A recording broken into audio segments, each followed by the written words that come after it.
واقعے کو چھپانا چاہ رہی ہوں۔ ناظرین محترم، 4 ستمبر 1954 کو سینٹیاگو ایئر لائنز کا ایک جہاز مغربی جرمنی سے 88 مسافروں اور 4 عملے کے لوگوں کو لے کر اڑا۔ اسے فلائٹ 513 کا نام دیا جاتا ہے۔ اس جہاز کی منزل تھی برازیل کے شہر پورٹو ایلیگرے۔ سب کچھ نارمل ہونے پر اس فلائٹ نے 18 گھنٹے طویل ہونا تھا، لیکن کسے معلوم تھا کہ اس فلائٹ کے ساتھ کچھ بھی نارمل نہیں ہوگا اور یہ فلائٹ 18 گھنٹے نہیں بلکہ 35 سال لمبی ہوگی۔ یہ بات عقل بالکل بھی ماننے کو تیار نہیں ہوتی کہ ایک جہاز 35 سال فلائٹ میں رہا اور اس کے بعد لینڈ کر گیا، لیکن اس اخبار کی رپورٹ میں ناظرین دیکھ سکتے ہیں کہ صحافی ایروین فشر نے اس جہاز کے بارے میں مکمل معلومات دی ہیں۔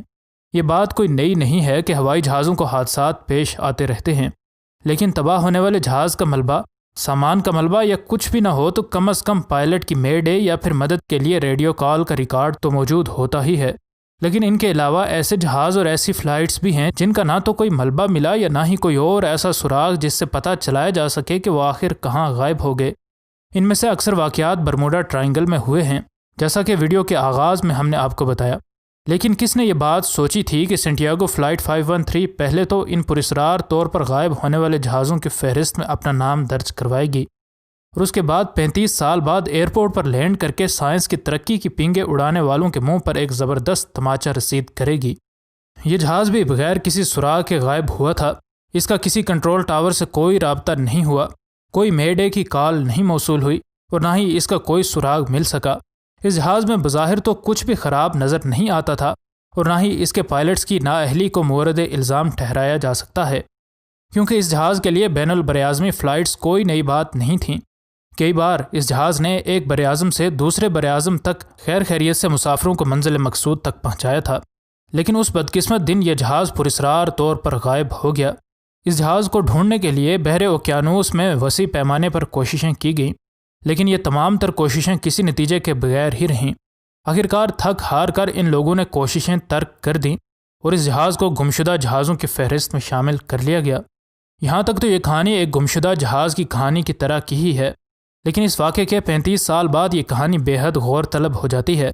پورٹو ایلیگرے برازیل کے اس ایئرپورٹ جس پر اس فلائٹ نے لینڈ کرنا تھا، اس کے اوپر یہ جہاز اچانک منڈلانے لگتا ہے۔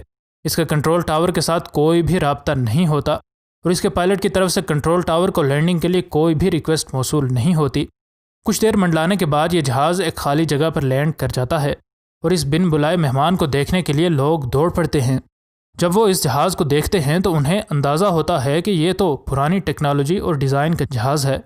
خیر وہ اس کے پائلٹ اور اس کے مسافروں کا پتہ کرنے کے لیے اس جہاز کے اندر داخل ہوئے تو انہیں یہ دیکھ کر اپنی آنکھوں پر یقین نہیں آیا کہ اس جہاز کے اندر صرف ڈھانچے موجود ہیں، جو کہ سیٹ بیلٹس کے ساتھ ایسے بندھے ہیں جیسے کہ ان کی موت اسی حالت میں ہوئی ہو۔ اس کے علاوہ اس جہاز کا کیپٹن مگیل وکٹر کری بھی اپنی سیٹ پر مردہ حالت میں موجود تھا۔ اس جہاز کی ان 92 ڈھانچوں کے ساتھ ایئرپورٹ پر لینڈنگ جنگل کی آگ کی طرح ہر جگہ پھیل گئی اور لوگوں نے اس جہاز اور اس کے مسافروں کے ساتھ ہونے والے واقعات کو عام عوام تک لانے کا مطالبہ کرنا شروع کر دیا۔ اگرچہ لگتا تو یہ ہے کہ برازیل کی حکومت نے اس سارے واقعے کے بارے میں کافی تفصیل کے ساتھ تحقیقات کی ہیں، لیکن ان نے حقیقت کے بارے میں آج تک کسی کو بھی نہیں بتایا۔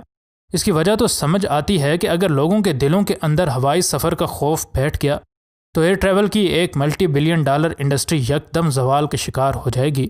لیکن یہ بات خارج الامکان نہیں ہے کہ کچھ ایسے راز ہیں جن پر سے جان بوجھ کر پردہ نہیں اٹھایا جاتا۔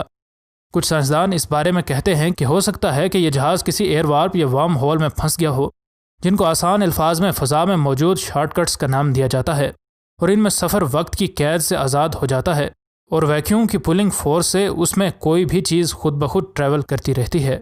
اگرچہ مشہور زمانہ سائنسدان اسٹیفن ہاکنگ تک کے نظریات بھی ان ورم ہولز کے بارے میں یہی تھے کہ یہ موجود ہوتے ہیں، لیکن کچھ بھی پرووڈ نہیں ہے، یہ جان بوجھ کر ثابت کیا نہیں جاتا۔